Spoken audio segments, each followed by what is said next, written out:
পরম শান্তি। আজকে আমরা আলোচনা করব ক্রোধ বা রাগ বিষয়টি নিয়ে। এটি মানুষের মনে একটি অত্যন্ত শক্তিশালী আবেগ। আধ্যাত্মিক দৃষ্টিকোণ থেকে ক্রোধকে কেবল একটি মেজাজের বহিঃপ্রকাশ হিসেবে দেখা হয় না, বরং একে আত্মার একটি সাময়িক দূরত্ব বা অজ্ঞতা হিসেবে গণ্য করা হয়। সহজ করে বলতে গেলে, আমাদের রাগ কেন হয়, এর পিছনে একটা খুব সুন্দর আর সহজ মনস্তত্ত্ব আছে, যা গীতায় শ্রীকৃষ্ণ অনেক আগেই বলে গেছেন। তো চলুন গল্পের মতো করে বিষয়টি বুঝে নিই। আসলে রাগের শুরুটা হয় খুব ছোট্ট একটা জায়গা থেকে। ধরুন, আপনি কোনো একটা জিনিসের কথা বারবার ভাবছেন। হতে পারে সেটা নতুন কোনো গ্যাজেট, কোনো সম্মান, বা অন্য কারো কাছ থেকে পাওয়া বিশেষ কোনো ব্যবহার। যখন আমরা কোনো বিষয় নিয়ে সারাক্ষণ ভাবি, তখন অজান্তেই সেটার প্রতি আমাদের একটা টান বা মায়া তৈরি হয়। মনে হয় ওটা আমার চাই চাই। আর এই টান থেকেই জন্ম নেয় তীব্র ইচ্ছা বা কামনা। আমরা তখন মনে মনে একটা ছবি এঁকে ফেলি এবং এক্সপেক্ট করি যে সব কিছু ঠিক আমার মনের মতোই হবে। আর মুশকিলটা হয় ঠিক এখানে, যখনই আমাদের সেই ইচ্ছে পূরণের পথে কোনো বাধা আসে বা কেউ আমাদের মনের মতো চলে না, তখনই আমাদের ভেতরে খটকা লাগে। এই যে নিজের ইচ্ছাটা পূরণ হলো না, এই না পাওয়া থেকেই জন্ম নেয় দাউ দাউ করে জ্বলে ওঠা রাগ। সোজা কথায়, আমাদের মনের ভেতরে একটা চাহিদা থাকে।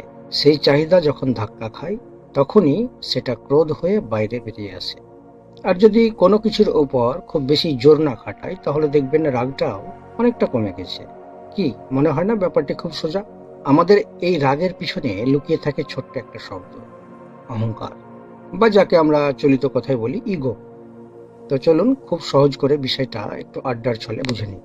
আমরা যখন মনে মনে ভাবি যে আমি সব জানি বা সবকিছু আমার কথা মতোই চলা উচিত, ঠিক তখনই গন্ডগোলটা পাকায়। আমাদের মনের ভেতরে একটা কাল্পনিক সিংহাসন আছে, যেখানে আমরা নিজেদের বসিয়ে রাখি। তাছাড়া আমাদের নিয়ন্ত্রণ করার ইচ্ছাটি প্রবল। আমরা যখনই কোনো মানুষ বা পরিস্থিতিকে নিজের হাতের মুঠোয় রাখতে চাই, তখনই আমাদের সেই আমি বা ইগোটা বড় হয়ে যায়। আমরা ধরেই নিই যে সবাই আমাকে সম্মান দেবে বা আমার কথা মতো চলবে, আমার সমস্ত কথাকেই মেনে নেবে আর কি। কিন্তু জীবন তো আর আমাদের স্ক্রিপ্ট মেনে চলে না।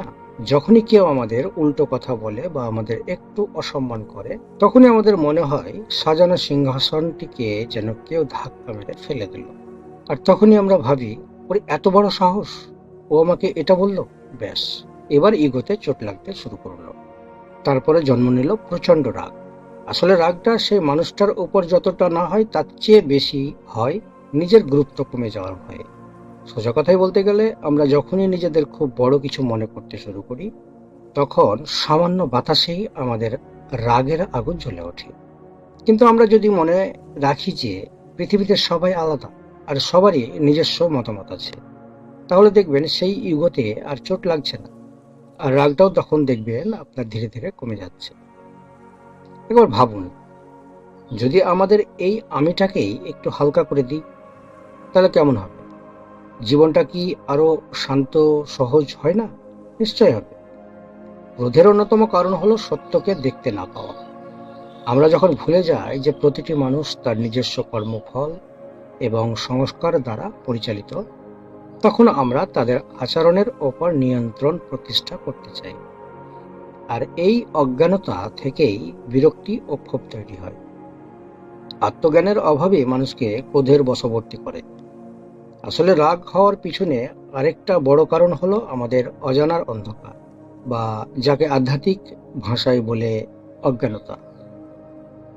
ধরুন, আপনি রাস্তা দিয়ে হাঁটছেন আর কেউ একজন আপনাকে খুব জোরে ধাক্কা দিয়ে চলে গেল।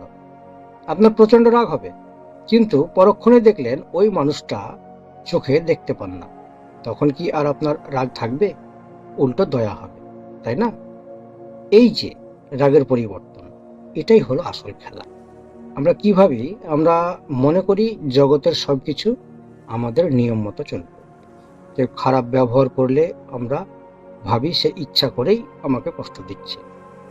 এই যে সত্যটা না জানা, এটাই হলো অজ্ঞানতা। আসল সত্যটা কি?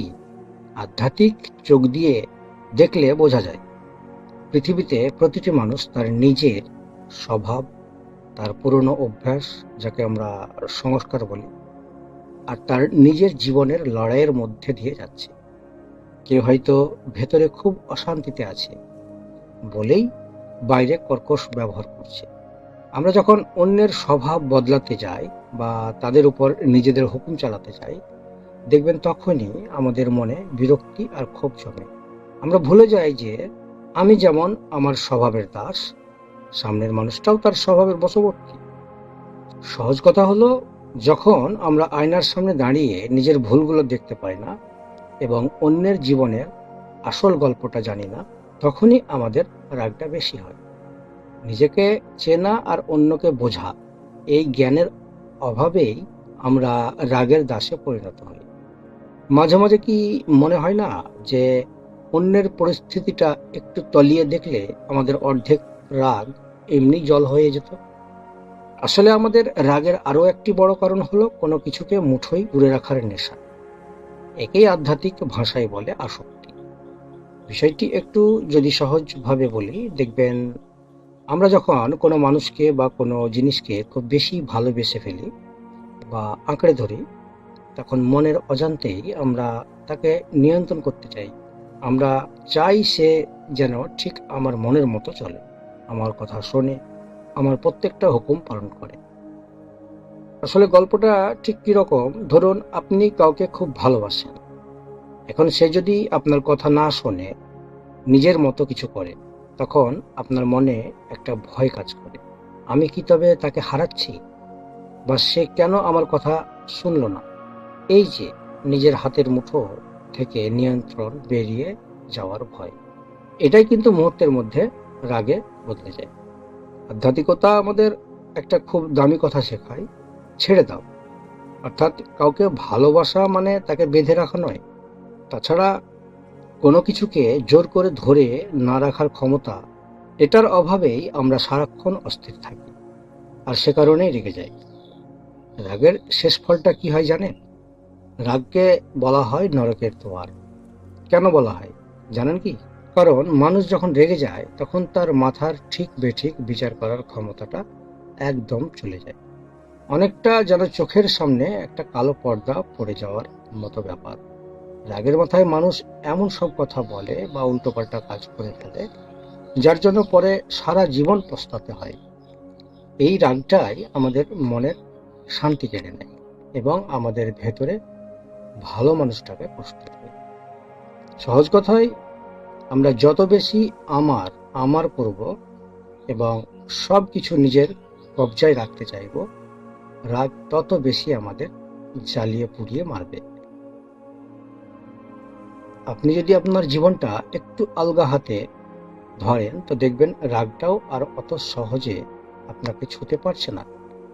আপনার কি মনে হয় না যে মাঝে মধ্যে সবকিছু নিজের নিয়ন্ত্রণে রাখার চেষ্টা ছেড়ে দিলে মনটা অনেক বেশি হালকা থাকে? কারণ নিয়ন্ত্রণ তো একটা বোঝা। রাগ আসলে বাইরের কোনো শত্রু নয়, এটা আমাদের মনের ভেতরের একটা অবুঝ জেদ। আমরা যখনই কোনো কিছুকে খুব শক্ত করে আঁকড়ে ধরি, কাউকে নিজের মতো চালাতে চাই, কিংবা নিজের অহংকারকে সবার উপরে বসিয়ে রাখতে চাই, তখনই আমাদের শান্তির ঘরে আগুন জ্বলে ওঠে। রাগ যখন আসবে, তখন নিজেকে একবার প্রশ্ন করুন, আমি কি কোনো কিছুর উপর জোর খাটাতে চাইছি? আধ্যাত্মিকতা আমাদের শেখায় হাতটা একটু আলগা করতে। সব কিছু আমাদের মনের মতো হবে না, এই সত্যটা মেনে নিতে পারলেই রাগ অনেকটা জল হয়ে যায়। মনে রাখবেন, রেগে গিয়ে আমরা অন্যের চেয়ে নিজের ক্ষতিই বেশি করি।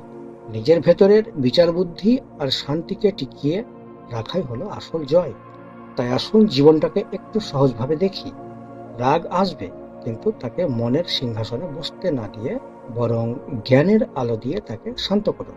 একটি কথা মনে রাখবেন, দিনের শেষে শান্ত মনই হলো সবচেয়ে বড় সম্পদ। আজকের সাথে এতটুকুই। পরবর্তীতে আবার আপনাদের সঙ্গে কথা হবে।